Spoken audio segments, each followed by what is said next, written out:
Welcome to the Banker Lamp. Please enjoy the video. You start by importing your footage and any ink artwork. Make sure composition matches the final delivery settings. Next, create a new solid and place it above video.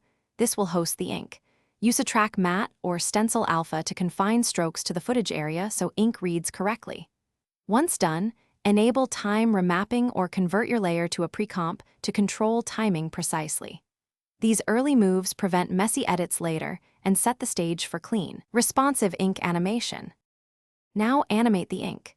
You can use shape layers with trim paths or the write-on/stroke effect to simulate drawing. Choose based on stroke style.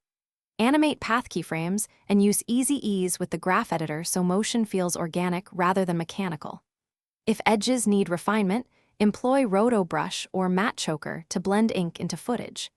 Add motion blur and nudge timing with velocity curves to mimic wet-to-dry behavior. Make sure to preview at full speed and adjust spacing for a believable, hand-drawn reveal.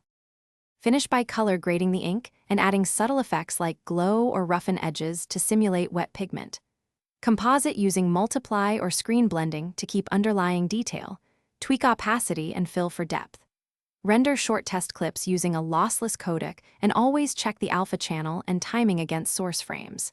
If your ink jitters or pops, stabilize the base footage, refine keyframe interpolation, or increase motion blur. Clear disk cache and RAM preview to avoid playback artifacts.